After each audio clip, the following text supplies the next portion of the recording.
Welcome to the Not Unreasonable Podcast. I'm your host, David Wright, an actuary and reinsurance broker.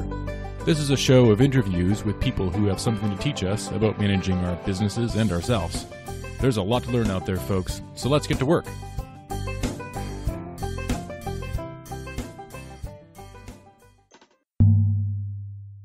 This show is brought to you by Beach, where I work and have worked my entire career. We are a global reinsurance intermediary, and we pride ourselves on creative thinking, deep analysis, and client service. Those three qualities are actually intimately related because you can't spend the energy digging deep into a problem unless you really care about the client. We find that when you really do understand the problem, the solution becomes obvious, even if it seems a little bit unorthodox to the outside world at first. The nature of insurance is to take solutions we know and trust and try to force them onto the problems of the day. We just don't settle for that. You can see further at beachgp.com. If you're an actuary, you, like me, probably dread the professionalism continuing education requirement. I think that the best time to satisfy this is in podcast time, while on your commute, while walking your dog, while mowing your lawn, while doing the dishes. Head over to notunprofessional.com where, for the price of a CAS webinar, you can get content dedicated to continuing education for actuaries, especially Professionalism CE. That's notunprofessional.com. Thanks for listening, and thanks for supporting the Not Unreasonable Podcast. My guest today is Joe Petrelli. Joe is the president and co-founder of Demotech, a rating agency based in Columbus, Ohio. Joe is an actuary by training, and prior to founding Demotech in 1985, he was employed by the Insurance Services Office, Nationwide, and Agway Insurance Company. Joe, welcome to the show. Thank you, David. So I'm going to jump right into it, right to what I think is the heart of what really interests me about your business. Rating agencies are underwriting organizations like insurers, and I think they both have slightly adversarial relationships with their clients. So insurance buyers want cheaper insurance, and rated companies want higher ratings. The easiest path to winning more business would clearly be to just give cheaper business and give, as if you're an insurer, and just give higher ratings to everybody if you're a rating agency. Now, both those paths are closed because that would doom the business in the future, I think. So I'm wondering if you agree with that. And two, how would rating agencies distinguish themselves in a competitive environment? Well, maybe I'd take that second one first, if I may, about distinguishing themselves. Demotech, I think, has four characteristics that I have not seen with the legacy rating agencies. Thought leadership, insurance expertise, long-tenured, credentialed professionals, and transparency. And I'll spend a little bit of time on each of those, if I may. On the thought leadership, we were actually the first company to review and rate independent regional insurance companies. The legacy rating agencies, back in the late 80s, the legacy rating agencies would rate a small independent company if it was part of a large group, but there was no one reviewing and rating independent regional and specialty companies. And we heard that from Fannie Mae and Freddie Mac about smaller companies. They had been doing those sorts of analyses on their own to qualify a company for offering homeowners insurance coverage in the secondary mortgage marketplace, selling off the mortgage of the home that was insured, and so that's where we got involved. And Sorry to interrupt you, but yep. The insurance company would then own the mortgage? No, the insurance company that was the homeowner's insurance company would insure a home. Oh, and to get credit from Fannie and Freddie. And to get credit for Fannie and Freddie they could sell it to their sellers or services would sell it and collateralize it. You had to be rated by a certain level company. And, I see. And they would do the independent regional companies themselves. Right, okay. And they didn't want to do that anymore. Of course. And at that point in time, they contacted the legacy rating agencies who would not rate the independent regional and specialty companies. So we got. So these companies had no rating, like Correct. A small mutual company because you know what's amazing is I think of that these days as being kind of the bread and butter for, let's say, an AM Best. A regional mutual insurance company. That's all they've got. And they've been around for a long time, but they're very small. I mean, were those guys also excluded from this, or is this mostly newer organizations? No, it was independent, smaller independent companies. Wow. All of them were not rated. And actually, at that point in time, in July of 1990, after we'd been approved by Fannie and Freddie in 89 and 90, I actually had a conversation with Arthur J. Schneider II, Okay. President, Chairman, CEO, largest shareholder of AM Best. Because little do we know, AM Best is a family business. It is. Yeah. It is a privately held company, as are we. But anyway, the conversation I had with Arthur J. Schneider II was they never wanted to rate the smaller companies. Huh. And that was his... Because you would think that's where the rating agency would offer the most value, right? Because the smaller companies are the ones perhaps are less certain. The big, huge companies, I don't know. Well, maybe we'll get to that. Well, I think actually I'll transition to it right now because I think that's maybe the second of the competitive advantages of Demotech is we're insurance people first that got into the insurance ratings business. So we understand the statutory accounting, we understand the conversion to GAAP, we understand the importance of pricing and loss reserving, and then I think hand in hand with that, our third competitive facet is that we have credentialed professionals, and they've been with Demotech a long time. You don't have to babysit your Demotech analysts. The senior team at Demotech, myself, Sharon Romano Petrelli, Bob Warren, Barry Kessler, our chief ratings officer, between the four of us, we have 140 years of experience with insurance companies, and we have 16 college degrees and professional credentials. So you don't have to babysit us. We understand the industry. And we've worked with companies in every state, every line of business on the P&C and the title underwriter side. And so we're very comfortable looking at smaller companies because we understand reinsurance, and we also understand that you can be a bantamweight champion, and you're not necessarily going to be put in the same ring with the heavyweight champion. So we like the idea of expertise at different levels. And I think maybe the last thing that I see as the fourth thing I see as a competitive advantage for us is what I would call transparency, in the sense that, number one, it's transparency of the people you're dealing with. Myself or Barry, our chief ratings officer, Bob Warren, Sharon, whoever it might be, you're dealing with an experienced person who understands the insurance business. And the other aspect that I think is important on transparency is that we will always be able to point to a company's historical financial statements, whether they're annual statements, quarterly statements, independent audit, loss reserve opinion, pricing analysis, whatever it is. We're going to point to something in their own information that determines why or why not they did not receive a rating. We're not going to hide behind a black box. We'll be able to point to their financial statement that they prepared and say, here's the relationship that's gone sour or south. It might be you've gone from being properly reserved to being inadequately reserved, and that's shown on the 1 and 2 year development that you've produced in your 5-year historical summary in your annual statement or in Part X of your quarterly statement. So it's always about the company's produced its financial statements, and we're analyzing them, and we're always able to point to that. And I think that's very helpful to the companies, that we're not making something up, we're not projecting something necessarily, but we are reviewing and analyzing their own data.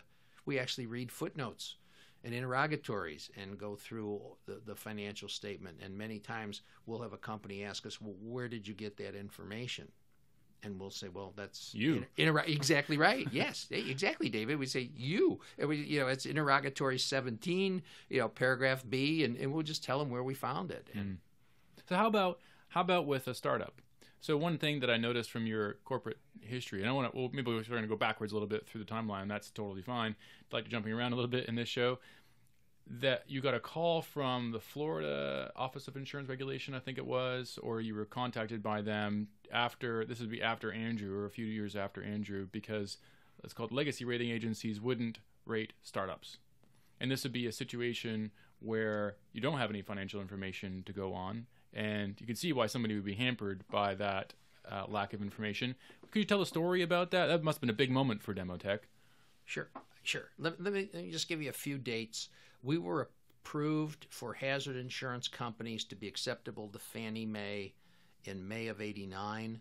We were approved by Freddie Mac in, I think, January of 1990. So a Demotech rating at a certain level would qualify the homeowners insurance company to insure the real property that was the collateral to a mortgage. Yep. So that facilitates big source of business for homeowners insurers. It is. It is big source of business for homeowners insurers, and something that, up until that point in time, no one had been approved by Fannie or Freddie. Really? I think they would make the case that I think the terminology they used was they accepted AM Best.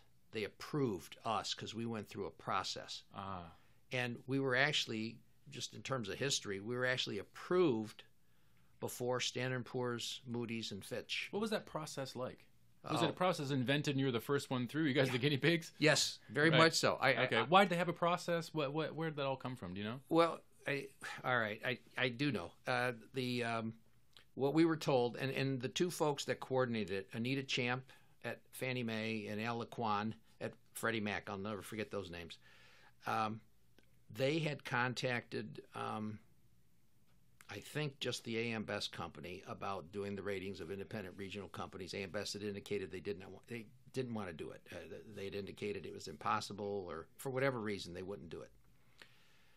And we got drift to that. So we developed a process internally that we thought would be effective in discerning between financially stable and financially troubled insurance companies, heavily dependent on a review of their reinsurance because they're smaller independent companies. Of course. And so we submitted that to Fannie and Freddie, and they don't talk to each other. So we had an internal due diligence at Fannie Mae, and then they sent our process out to a independent insurance consultant, and then we had an internal due diligence at Freddie Mac, and then they sent our process out to their internal or external consultant.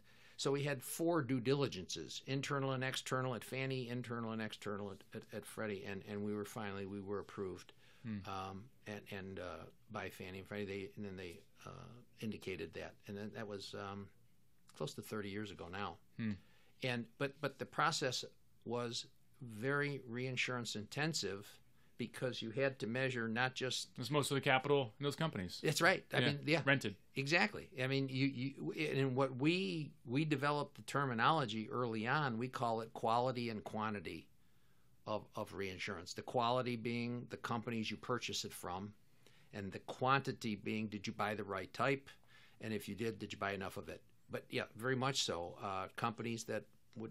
And the other thing that we noticed over time, early on with smaller companies, is they tend to buy, I don't want to say more than enough, but they tend to buy enough so they could sleep well. Yeah. Most smaller companies, they're risk averse. They very much are. They're exactly. They play what we call a back game. I mean, they protect their surplus first, and they'll make money later. And they are very much risk adverse. And what we've done over time is we look at the transactions, we look at the process, and we look at the business model of the insurance company, and the reinsurer becomes a partner. And I'll put that in air quotes, but these smaller companies cannot exist without the relationship with their broker, whether it's Beach or whoever it might be, or with their reinsurers. And they need to do that. They know that. And you'll find that many of these small companies have been around forever. We have clients that we rate today that their date of incorporation is prior to the Civil War. Wow. Yeah. Yeah. That's a long time. Yeah. Yeah. We've got 1837, I think, might be our oldest client. But an interesting contrast to, you guys at that time were a fairly new company.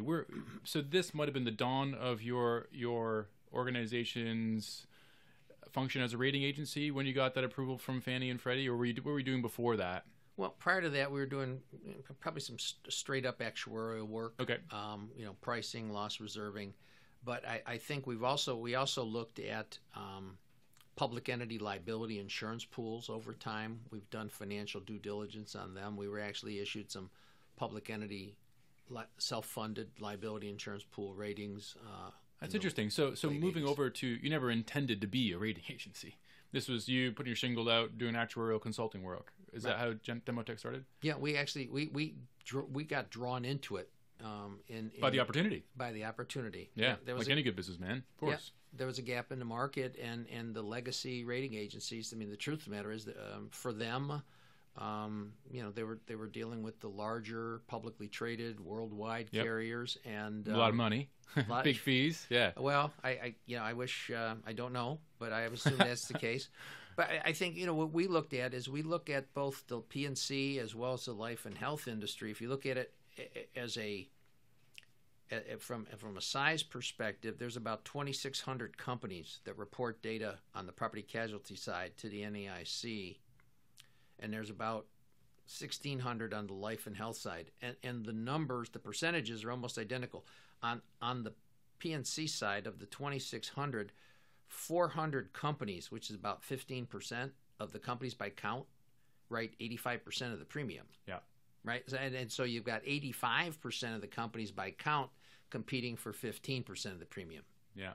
And so we went after the 85% by count competing for 15% of the underserved premium. market. Yeah. Yeah. And so the legacy rating agents, I think, were focused on the upper end of the market, which is amazing. And that would have been your bread and butter, your own bread and butter as an actuarial consulting firm, because those are the ones who need the statement of actuarial opinion, who need all that consulting work that you were selling. So they were already your customer base. A lot of these folks, I would think. Is that right? Well, they could have been, but we right now we segregate. We don't. We've got over 400 companies that we work with on a ratings perspective, and we have about 60 that we do consulting for. So you could look at maybe 460, 470 clients, and I can say, less than 1% of them, maybe not even 1% of them, that would be 5. We basically do one service or the other. And so, do you ever do both? If we do both, it's very rare. And like I say, if we do, there might be 2 or 3 out of almost 500. And we disclose that both on our website and in our reports. Sure, because that could be a potential conflict, couldn't it? It could be. Right, so you're saying you want a better rating. Why don't you buy all this really high-priced consulting services from me? I'm obviously not saying you do that, but there's perception, right, can be powerful. There is perception. I think our actually, it kind of works the other way around. Is we actually have a determination letter from the Actuarial Board for Conduct and Discipline that basically indicates that we should disclose on our site and in our reports. And what we've done instead is we've actually gotten to the point where there's next to no one that we do both for. Yeah, it's just easier. That's cleaner. It's easier. It really is. And the truth of the matter is, if a company has a bad balance sheet, there's not much you could do for them, no matter what it is, whether it's a statement of actuarial opinion, whether it's a pricing recommendation, whether it's a rating per se. I mean, so part of our business model has been to only finalize ratings on companies that we can help. So if a company has a poor financial rating from us, we will submit what we call a preliminary financial stability rating, and it'll be a low preliminary financial stability rating. But the only companies that we really would envision finalizing a preliminary rating would be the ones that we could actually help them because we've identified them as strong. So you don't need a rating if the rating's not good.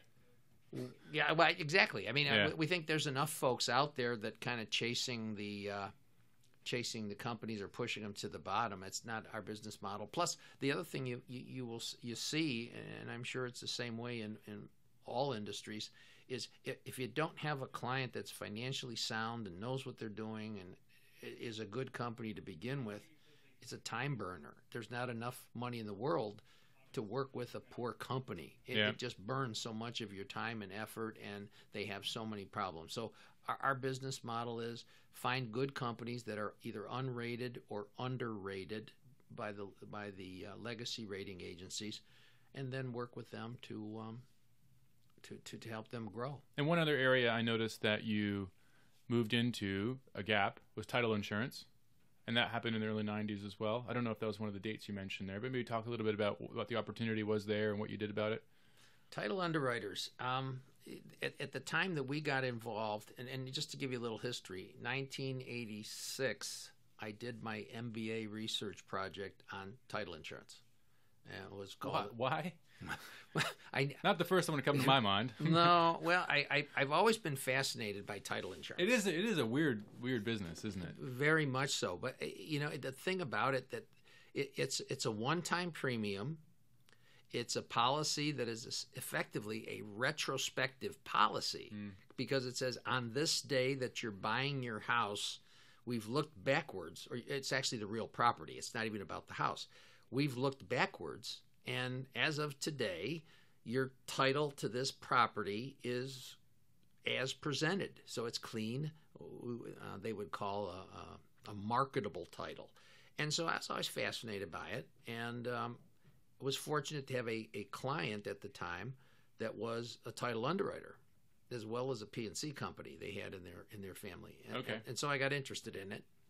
And people always are obsessed with the low loss ratios, but it's an industry that's actually shooting for a zero loss ratio. Yeah, because you wrote a paper on that as well, right? Saying the communication problem of talking about title insurance results. Maybe summarize the conclusion. Maybe you touched on it there, but I think basically what you have with a title underwriter is that they will spend all their money fixing the problems and identifying the problems on a retrospective basis, so that you will have, on the day you purchase your home, a marketable title. And so that they'll go in and, people think it's, just a matter of figuring out, well, we'll prorate the property taxes between the buyer and the seller, we'll pay off the old mortgage. There's a lot of other things that are just fascinating things. You'll find heirs, HEIRS, that may or may not be listed. And again, if you look back in the 20s, 30s, 40s, 50s, 60s, I mean, people would, maybe have a child out of wedlock, and you got an heir to the property that doesn't exist, and nobody's taking credit for, and things like that happen. You'll find there was a picture one time of a property that had railroad tracks on all four sides of it, and it was basically inaccessible. And somebody bought it sight unseen, and the title underwriter, it disclosed all that in the deed that you've got to have 4 rights of way to get to your own property. Just strange things like that. Yeah, it's really an interesting business. And so why do they need you? Why do they need a financial strength rating if there's no loss ratio? Where do you fit in there? We started rating the industry in 1992. In 1994, the secondary mortgage marketplace, to protect the purchasers of collateralized mortgage obligations at Fannie and Freddie and the secondary mortgage marketplace, said you have to have a title underwriter that's financially stable so they'll be around to pay the claim.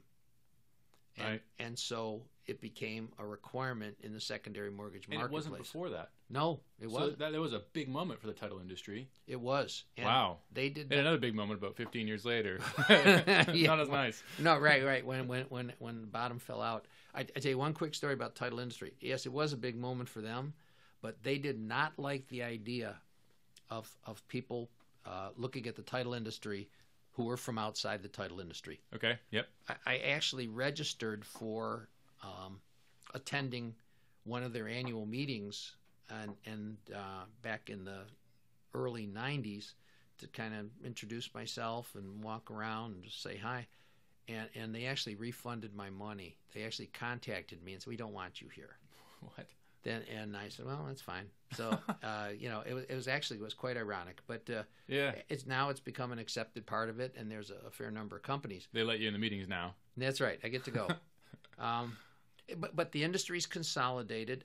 When you look at the cost of an independent audit, cost of a statement of actuarial opinion, and there's multiple companies that were within one family, and a lot of those have consolidated. The industry's gone from about 110 companies in a very orderly fashion down to less than 45. Wow. So, but it's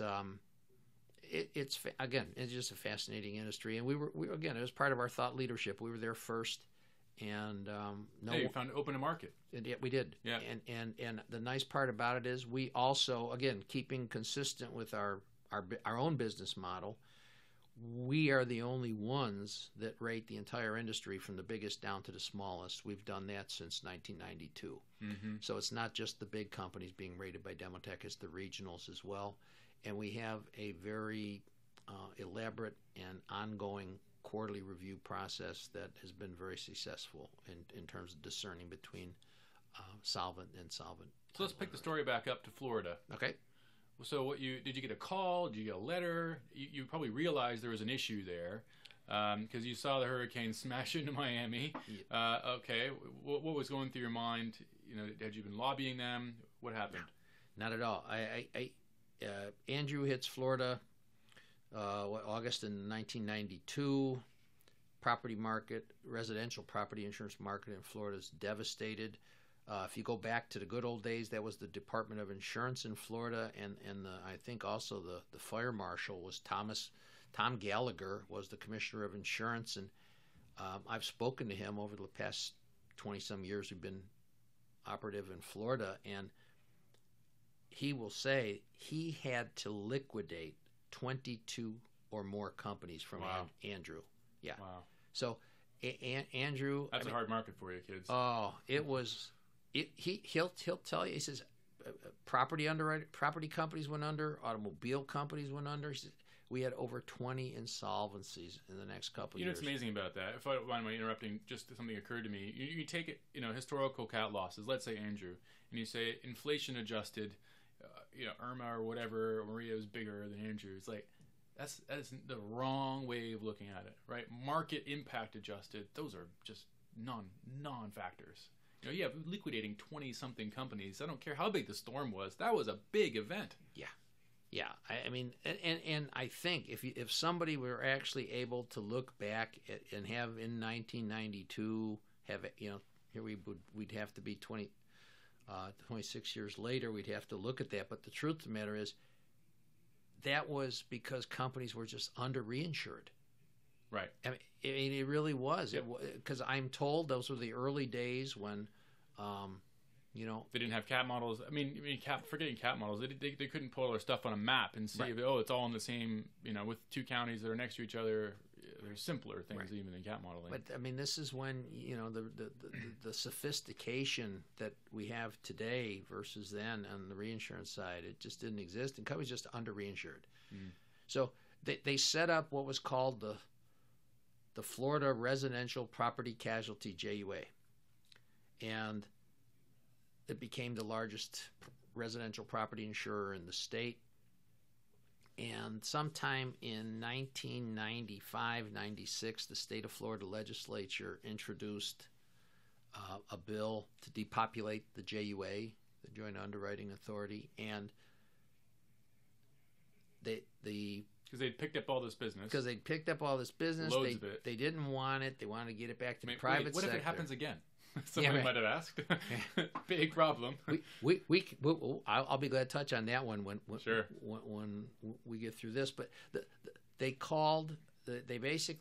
Florida Bankers Association amended the legislation to depopulate the JUA. They were going to set up startup companies. They were going to incentivize them to capitalize companies and take business out of the JUA. And the Florida Bankers Association attached an amendment that said, but the new companies have to be acceptable to the secondary mortgage marketplace so we can sell their mortgages off. Ah, okay, right.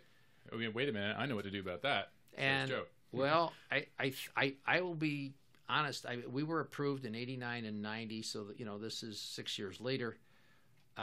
We got a call from a woman's name was Madeline McGuckin in Government and Industry Relations, and she called us on behalf of Commissioner Gallagher. And I'm smart enough to know that we were not the first call, so I would respectfully suggest that the legacy rating agencies declined the opportunity. Wow. Why? And Al Laquan, who was the gentleman who had done our review at Freddie Mac, I remember Al Laquan calling me and saying, "You're going to get a call from Madeline McGuckin at the Florida Department of Insurance, and I want you to take that call, and I want you to talk with her because I think you might be able to help us out."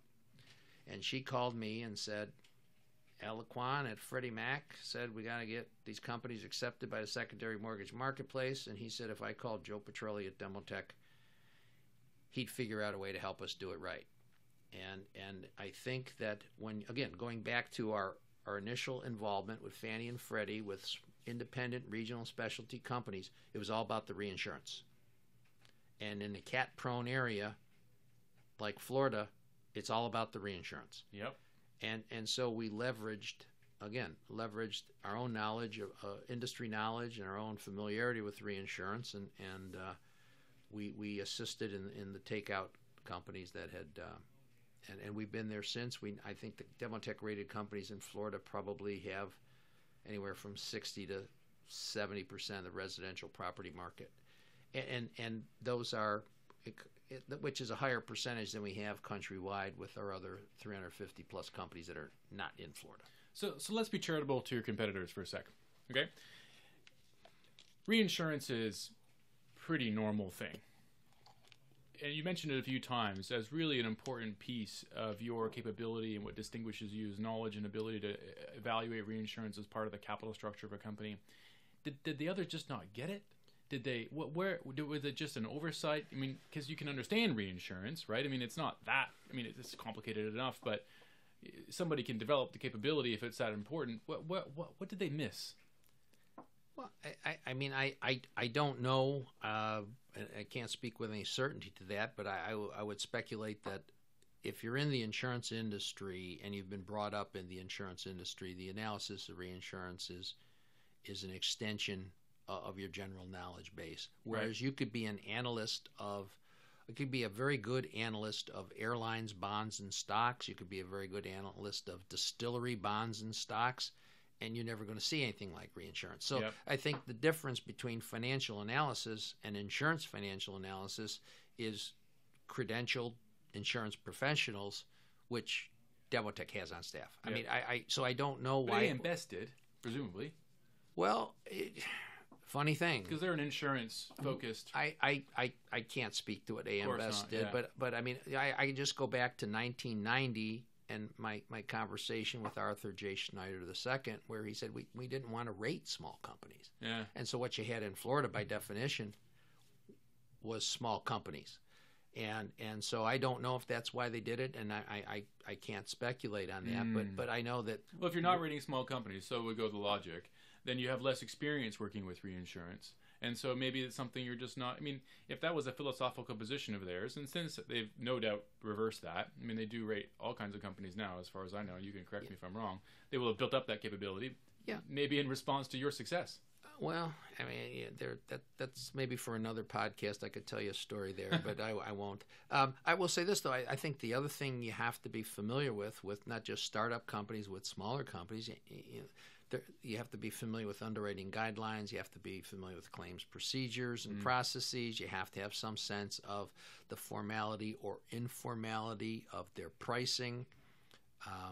Policy provisions, whether or not they're using standard policies or they have got sublimits built into policies, their investment opportunities, the importance of the reinsurance to the overall equation, I think is exaggerated with the smaller companies. Yeah. Because it is a critical component of their financial stability. And from our perspective, I mean, if you look at a small company and they're all, from our perspective, it's sort of a matter of, if you took, I'll use State Farm as a reference because they're the biggest company, but if you knock 6 zeros off of State Farm's balance sheet and income statement, and you had the same proportionality in the balance sheet and the income statement, you'd still have a fine company.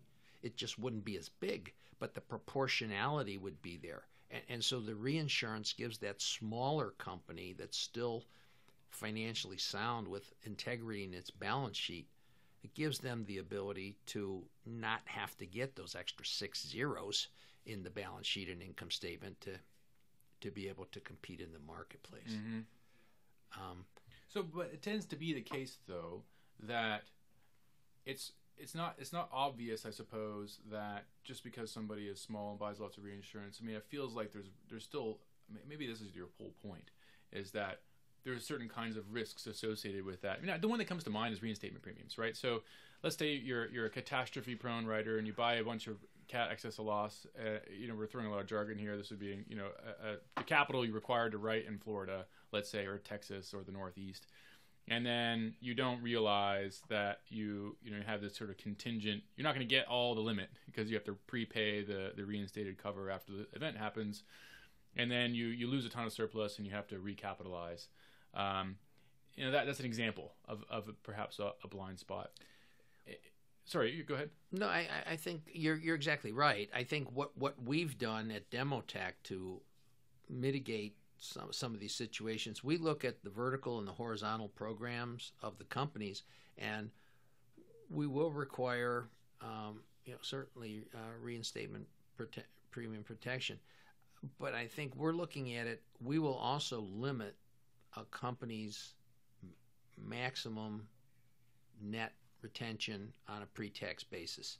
So we're going to tell a company you can't do more than, say, 10 or 15% of your surplus as your net retention on the first event. And on the second event, for the same season, it'll be a smaller percentage because theoretically they will now have a smaller surplus.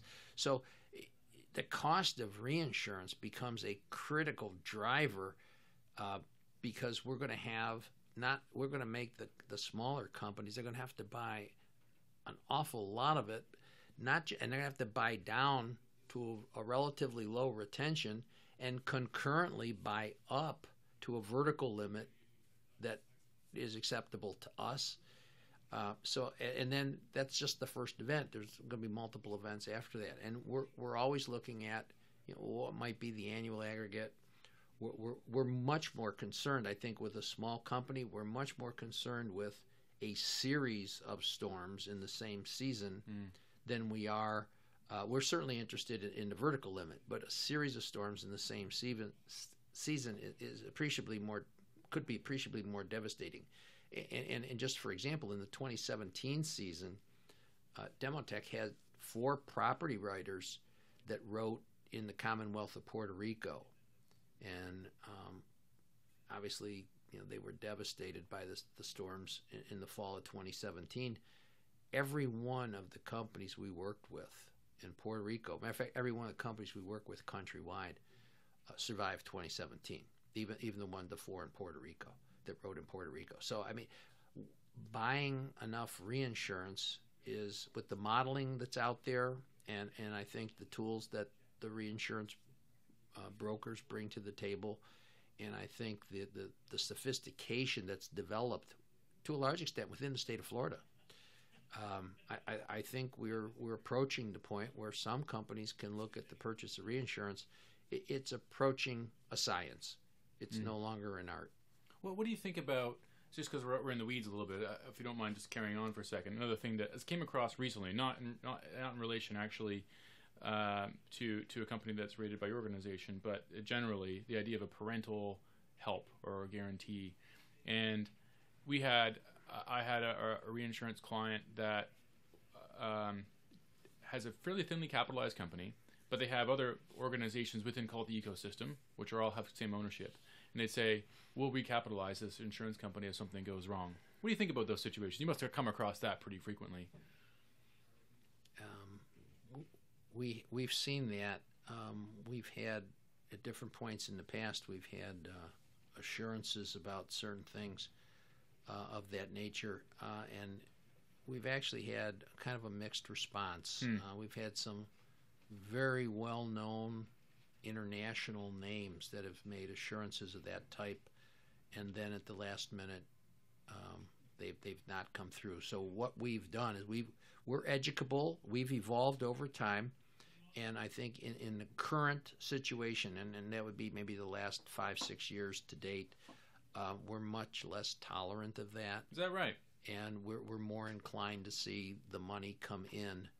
As a matter of fact, one of the things that we prepared, and we've yet to release, but we're close. We've actually prepared a PowerPoint that describes to the investment community some of the key differences between statutory accounting and GAAP accounting. Okay, yeah, because the GAAP guys can wander in here and then start paying policy fees up front. And, and you're right. And what we've seen is that investment people, I mean, to look at the rate of return, whether it's on assets or net worth, the more thinly capitalized the company, the better the rates of return. Sure. And I think from our perspective... Shrink that denominator, the ratio goes up. That's right. What do you know? Yeah. And our philosophy is, you know what, why don't you put the money in now? And and we'd rather see it now. So we're much less tolerant in 2018 than we have been in the past. Interesting. That actually touches on another area that I was really interested to get into with you, which is the idea of who are the stakeholders that you serve. And so what's interesting to me about rating agencies is on the one hand, you'll have the company which pays the fee, right? So you get rating from us, you're going to pay a fee for that. But the company doesn't themselves actually need it, right? They're taking it and they're giving it to others, right? So you'll have perhaps they're going to be a vendor or a supplier for somebody. For example, Fannie and Freddie come to mind. You'll have investors maybe. You'll have agents that's the producing the business for this company that want it. Who would you say are the most important stakeholders in what that you're really serving, if you know what I mean, and in kind of like a social sense? Yeah, no, that's a great question, David. I think from my perspective, we focus on the insurance company functionality first. We think you're an insurance company first, and so therefore your primary stakeholders, or maybe your initial stakeholders, would be your producers, your claimants, your employees, your reinsurers, state of domicile, the regulators. I think investors, from our perspective, if someone's investing in an insurance company, we think they should understand what an insurance company is. And there will be claims from time to time. And the reason people's life has less risk is because the insurance company's taken on that part of it. So we think the investment piece is an important piece. However, we think the first thing a company has to do is be properly reserved, have high-quality assets behind that, backing those claims, have high quality and quantity of reinsurance, and keep their financial leverage at an acceptable level so that they're positioned to succeed. So we think if you've got a good business model, the right pricing, the right reinsurance, the right people, the right plan, that if you know what you're doing, you're eventually going to make money. But we don't expect an insurance company to make money every quarter, year over year, this quarter better than last quarter. No, that's not the nature of the business. And we've actually sent out press releases to that effect in prior periods. Several years ago, when the Midwest had tornado after tornado and hailstorm after hailstorm, some of the publicly traded companies, the first press release you saw was they were apologizing to their investors that these storms had impacted their quarterly earnings. And we think insurance companies should be proud of rebuilding homes, rebuilding businesses, and paying claims. And so you see yourself in this case as an interpreter of the insurance, I suppose, the results of the insurance industry for these different stakeholders who that might not themselves understand that, say a producing agent or somebody. You're supplying a service there. Our philosophy would be that the producer, the claimant, the insured are pretty much in the same boat. The producer, the insured, and the claimant all want a good coverage, very little claims friction in terms of getting a meritorious claim presented and paid. And if the insurance company makes money, that's fine. But an insurance company doesn't have to make money on every transaction or even every quarter to be a successful insurance company. Mm-hmm. I mean, we had situations, again, going back to using the Midwest as an example and even northern Texas area and Oklahoma, we had companies a few years ago that had unprecedented hail and tornado and wind, and they just lost the most they could. They had an aggregate on top of everything, but they lost like close to a third of their surplus. We had their financial plans before and after. We knew they could lose up to a third of their surplus. We saw all that. And we also saw that by the end of that calendar year, they would replace through earnings, if nothing else happened, they would replace that surplus because of the way their seasonality of their book of business throughout the year and everything else. We hung in there with those companies, and every one of them, there were no additional storms, every one of them bounced back. So you had a situation where they lost a third of their surplus. Fortunately, they were extremely well capitalized to begin with, but from our perspective, we knew that going in. We knew what their aggregate was. We knew what their net retention was under the worst case scenario. We knew their management. We knew their pricing philosophy. We knew who their reinsurers were. We knew the type of program they had. And we had essentially said, yeah, if that happens, we're going to hang in there with you. And then it did happen. And we hung in there with them. And it's because they're insurance companies first. And consistent with our own internal philosophy, because they knew what they were doing and they had the right quality and quantity of reinsurance, today their surplus position is stronger than it was 3 or 4 or 5 years ago when that happened, because they know what they're doing. And I think this idea of earnings and earnings quality, we've actually come up with an index on that we recently introduced.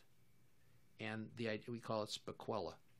It's statutory pre-tax earnings quality using emerging loss adjustment expense estimates.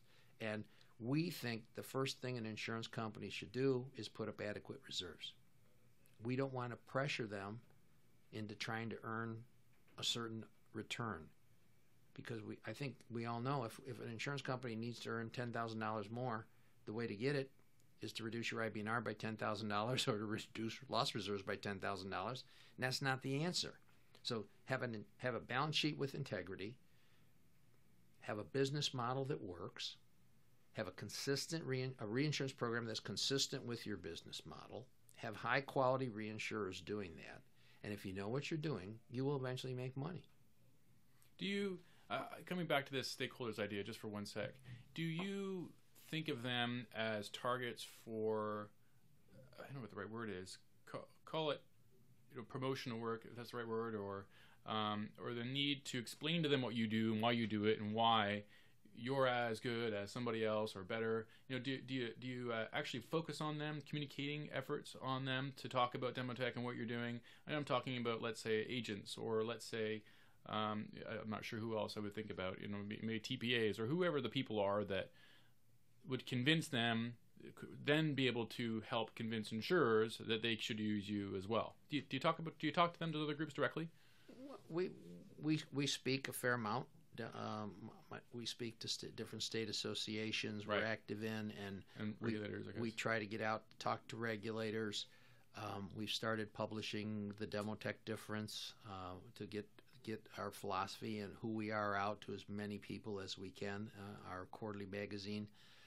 One of the things that we've done from day one, we publish on our website, it's been there since 1989, for each of our rating categories. Our top category is A double prime, our second category is A prime, A, S is in substantial, M is in moderate, and L is in license. We have a fairly limited number. We have 6 primary ratings, and we assign to each of those ratings a probability of survival 18 months after we withdraw the rating.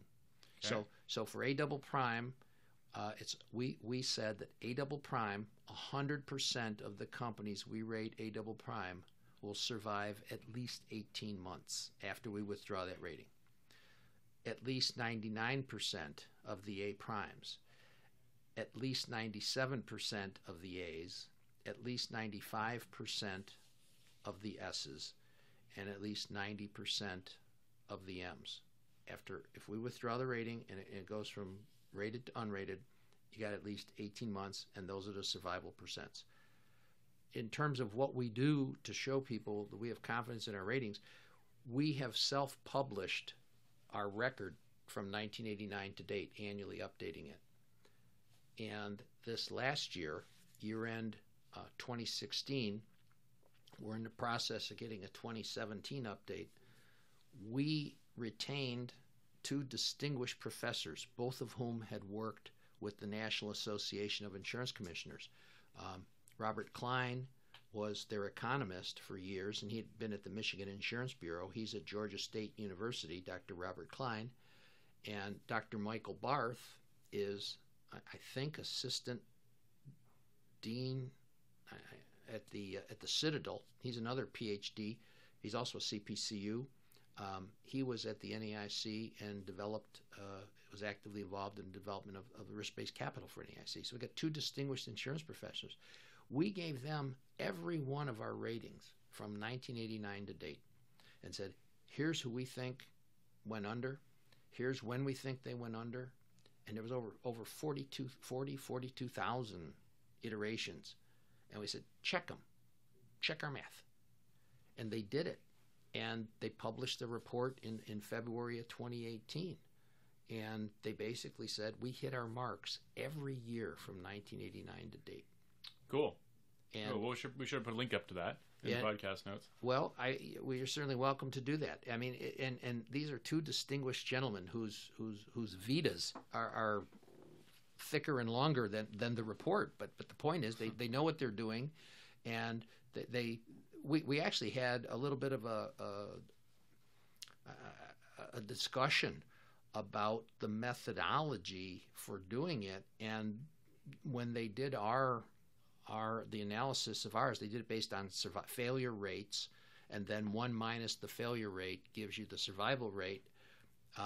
They actually used what they thought was a more conservative calculation than some that are in use by other legacy rating agencies. And I said, do what you think's the right thing. And we still hit all our marks for 29 years in a row on every one of those ratings. So I think if you're an agent or you're or even a reinsurance broker, I think that they should not assume that the rating of the legacy rating agencies is what they think it is, because I think that there's been people have created a myth about what ratings actually do. But this report that was done by Drs. Barth and Klein, they actually thought it was so unique and unprecedented. They actually sent a copy of it to every department of insurance, saying this has never been done before in academia. That no rating agencies ever said, here's what we did, here's what the rating was, here's when we revised it, here's when the company went under. It was the first time ever, and we were pleased. I mean, that we now have 2 distinguished gentlemen who have verified this on our behalf.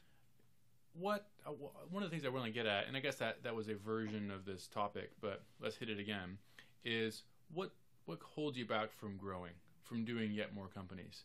And maybe if you can, as a lead into that, say what the footer of your email says on no competition, no monopoly. Well, I mean, my email, it's KNOW competition, NO monopoly, NO competition, KNOW monopoly. I think there is a functional monopoly in the insurance ratings business.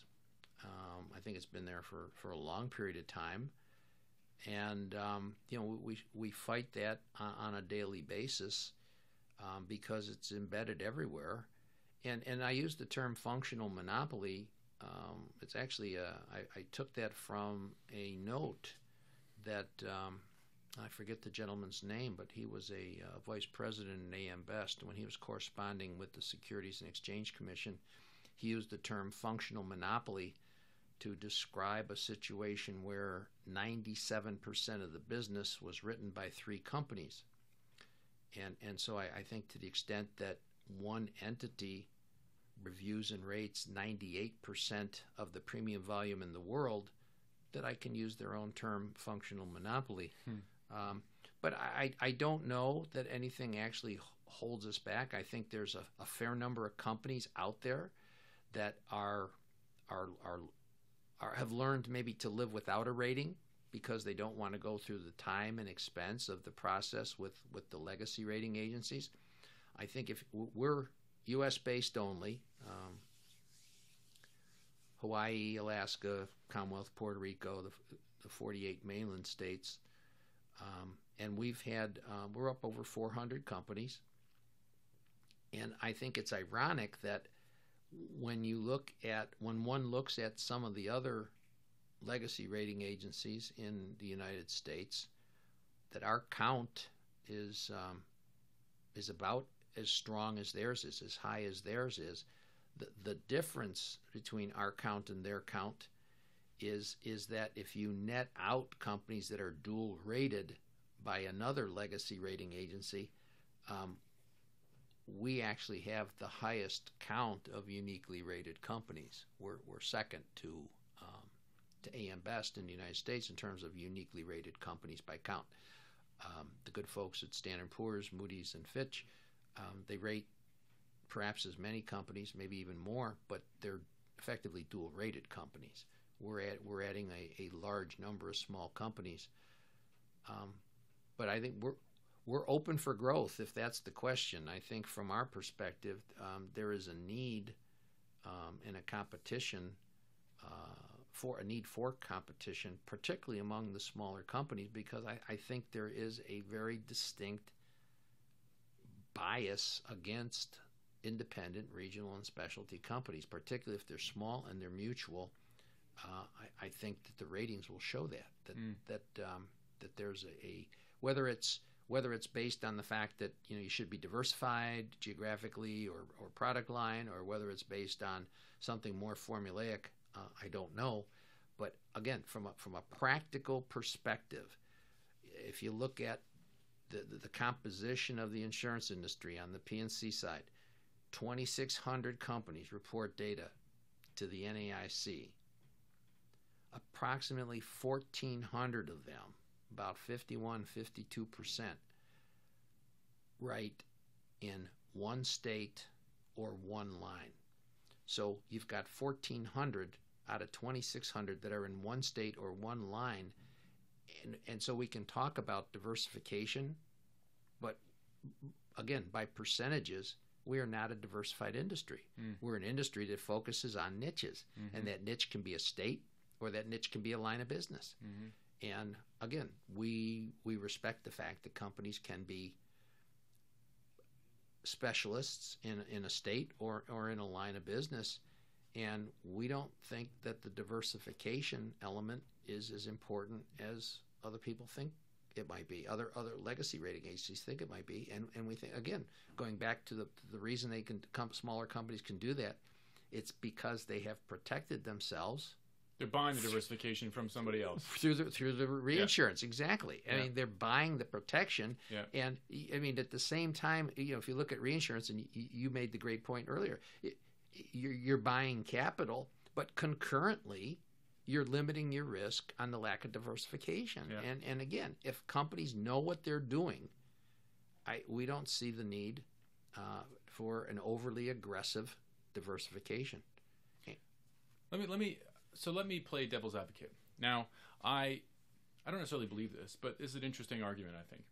So actually, the business this is a business which is naturally monopolistic, and I'll use a term from called the tech strategy world. Network effects is the reason why. And what a network effect is that the value of an organization increases with the square of the number of people who are in it. So Facebook, classic example, right? Where if you're in a social network, if you and I are in a social network, it's worth so much. But if both of our families are and all of our friends are, the value of the network increases massively, much more than just with the number of people in it. And AM Best, you could think of them, or a dominant rating agency of any sort, are benefiting from the fact that they are the standard. And you can only be the standard if you get over that hump in the network of all the people that agree on that together, and they kind of collectively want a monopoly in some sense, because it's just too hard to have two standards, because it's more valuable to them when there's one. What do you think about that argument?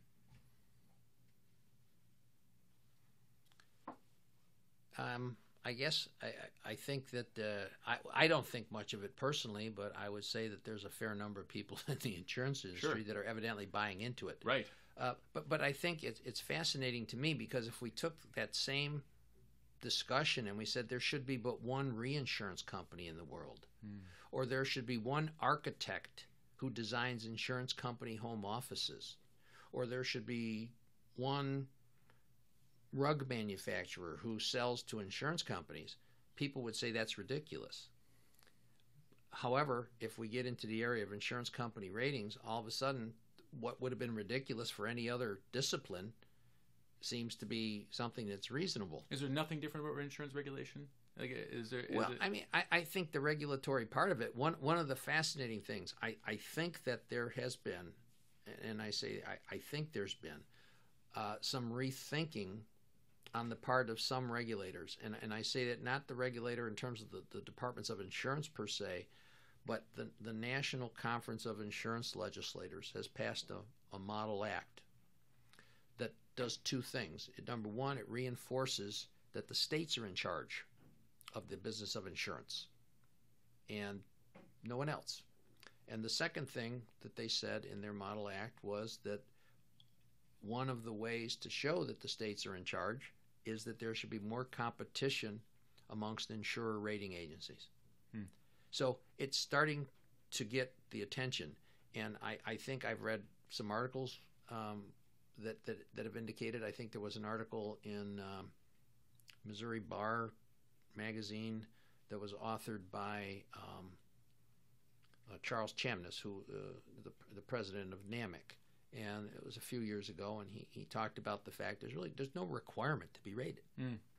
That this is a company choice, and some companies like to be rated, some companies don't, and that the rating agency that the company selects should be the one that the company feels is more comfortable with, whether it's their process or their people or their procedures.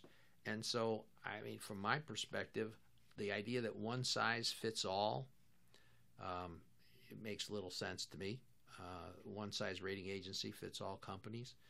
And I think that when we look at what we did with title underwriters back in 1992 to be thought leaders, with regional and specialty companies back in 1989, 1990, what we did in Florida in 96, we were able to step in and assist not just consumers, but the companies and the brokers and the lenders, the bankers. And part of it is because we're ready. And I think from my perspective, when you look at an insurance company, at the end of the day, what you want is an insurance company that can pay a claim. And so from our perspective, we're going to continue to focus on survival rates of the companies that we review and rate. They're very favorable. They compare extremely well to legacy rating agencies. And I think, eventually, after having done this for 29 years, I say eventually, I think that that's the way you grow the critical mass. And I think that it's as much a factor of what we're doing at Demotech, but I think the other thing that's happening, and I'm not familiar with the idea of the network process that you discussed, but from our perspective, the other thing that's happening is that the legacy rating agencies are making changes and doing things and maybe re-examining themselves too. And I think part of what the marketplace will see at the end of the day is that it's about our effectiveness and it's about what we could do for them. But it's also about the fact that we at Demotech probably better positioned to understand them immediately because we've got CPAs on staff that have been the CFOs of insurance companies. We've got people on staff that have been on the boards of insurance companies and are no longer there. We've got people on staff that have been on the board of governors of the Chartered Property Casualty Underwriters Association for 8 years.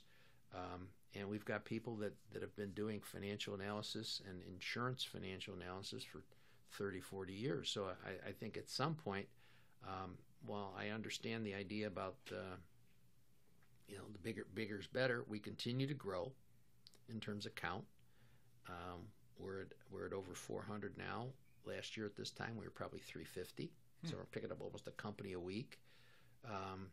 And part of that's happening, over an extended period of time when the title industry, which we've been an integral part of, has shrunk from over 100 to less than 50. We still continue to add to count. So I hear you. I appreciate it. And anybody that's listening that would want to explore helping us grow that number so we can increase that square, I'm in. What I love about, and I meant to actually mention this earlier, and I forgot about it, but it's back. And this comment is what you are actually. It's interesting. Is what would be the technical classic definition of a disruptive innovator, because this guy Clay Christensen, who is this Harvard professor who wrote a book and an article called the Innovator's Dilemma, and his point there is there's such a thing as a disruptive innovator. You see the word disruption all over the place these days, right? But he meant it in a very specific way. And one of the ways in which he meant it was to say that when you have a company that we have an overlooked customer base, and a new entrant can come in and serve that overlooked customer base and then move up market. That's the progress that a disruptive innovator takes. And there's all kinds of interesting examples. Steel mills, network drives, all kinds of neat things. And that is what you're doing. Well, I'll put up a link to that as well. And that's something that a lot of people say they want to do, and very, very hard to pull off. So, congratulations on that. I want to maybe close, because we're running out of time here, on this idea of the process that you go through, and that is the standards you apply to anoint something acceptable or not, right? So you have these conventions, I think, of in the business. Take, for example, the 1 in 100 cat event, right? Which is a made-up number for every company, because one, it's a made-up number because it's never happened to the portfolio itself, but it's also made up in the sense of the scenario that they're modeling is invented as well within the cat model. And then there are certain standards for, let's call it 1 or 2 year reserve releases. And you mentioned that before. And there's in every potential risk category of an insurance, you'll have these rules of thumb or quantitative rules that you apply. And sometimes you might change what that rule is, right? So the model might change or whatever changes. And I'm wondering how you know when the time is right to do that. Because if you think about if you overdid it, think about that scenario, right? Where you violated the expectations too strongly of your constituents, right? And you said, actually, we're going to require you to go to the 1 in 1,000 now on your catastrophe events. And then everybody, too bad if you don't meet that, then you don't get our rating anymore and you're off. And you think that's the right thing to do. How do you make a decision to do that? Is it a gut? I mean, how do you know when you've gone too far if you want to change? AM Best is famously changing their rating model right now. That's an interesting process to observe. That's hard to do, as I'm sure you're watching that too. How do you guys do that? Well, I'll answer it. Certainly from Demotech's perspective, I think we believe that the regulatory process, and there I'm talking about the departments of insurance, I'm talking about risk-based capital, I'm talking about IRIS ratios, I'm talking about the market conduct exams, I'm talking about financial examinations. We believe that the regulatory process at the states is an excellent baseline. And we think that when companies have an opportunity to get high scores, if you will, and again, scores in air quotes, and pass those examinations. But we think that the insurance industry is scrutinized by so many independent professionals before you ever get to a rating agency. You've got the regulators out there, you've got independent auditors out there, you've got public transparency in terms of IRIS results and RBC results. So from our perspective, we think that companies are already doing many of the things that a rating agency might want to ask them to do. Yep. For example, enterprise risk management, own risk and solvency assessments. These are imposed on them. One of the things that we try to do is to draw best practices. Yeah, we try to look at the companies. Interesting. And we'll tell the companies that don't just put that actuarial report on a shelf. Use it. It's not just about satisfying a regulation. That actuary is trying to get you information. Same thing with your independent auditor. Don't just say, well, yeah, we got our unqualified opinion, clean opinion, we're good to go. No. Why don't you read it? Read the footnotes. Read the management letter. Same thing with your own management discussion and analysis. Don't just write it for the sake of getting it done. Make it meaningful to the regulator. Incorporate it in your enterprise risk management. So, I mean, this idea. I mean, the other thing we joke at Demotech, we kid around internally. We say, we'll have a company approach us that's unrated. It's been around since 1862. And we always say, well, we kind of like their chances making it another year. I mean, when you look at some of the companies that are out there that, and again, they're smaller, they might only be in 15 counties in a state. But when you look at some of the companies that have been around answering the bell quarter after quarter, year after year for 100 years or more, what is it that anybody can do for them or give them insights on? I think what you really have to do is get them to step away from the day-to-day and say, don't look at this ORSA or this ERM as a regulatory requirement. Look at it as a way of you to tell your story because you've been answering the bell consistently for well over 100 years. This is your opportunity to rise and shine. You should be embracing this, not pushing back against it. So I think that it really is a matter of finding good companies that are maybe feeling like a regulation is an additional burden on them that they don't need, and educating them to the point where they say, oh, wait a minute, you mean I can get this sort of information and insight out of this regulatory requirement? So it's really a little bit of an opportunity for the companies to be a little more forward thinking, because I think we all tend to be focused on kind of what's urgent as opposed to what's important.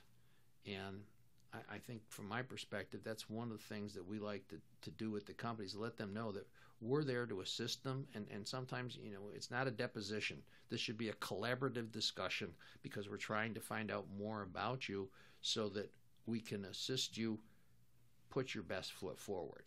Because, I look at it from the perspective, there's no companies out there that have been around 75, 80, 100, 125 years that don't know what they're doing. I don't care what industry you're in. Mm-hmm. So 2 more questions. One, I should have asked at the beginning, where the name Demotech comes from.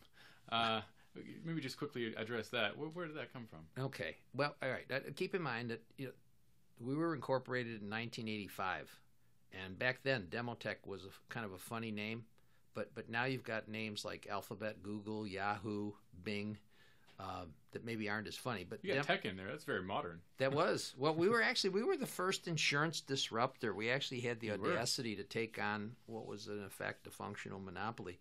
But the Demotech is actually a short name for a longer name. We have a name saved, and it's Demographics Technologies Incorporated. And the idea in 1985 was that eventually demography and technology will drive everything. And so we had Demotech. Amazing. Which was the short name. I think demography is one of the more undervalued or underrated sources of change in the world. It really is. I mean, I remember listening to a talk a few years ago by a demographer, I suppose, who said every single year, everybody gets 1 year older.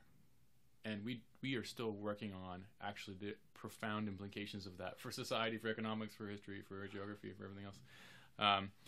So last question.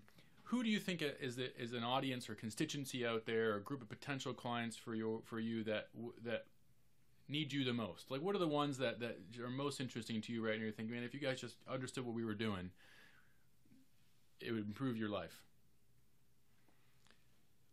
That's a great question. I think our target market, if you will, is going to be smaller, independent companies without access to capital that have a high-quality reinsurance program. And if they're property-focused, that's fine. But if they're casualty-focused, that's fine. I mean, I think for us, it's the smaller companies that don't have that independent and unlimited pocketbook that they could dip into, where they're out there, they're playing on their own dime, they've got a business plan, they've got strong people. We'd love to talk to them. Great. My guest today was Joe Petrelli. Joe, thanks for joining me. Thank you, David. Enjoyed it.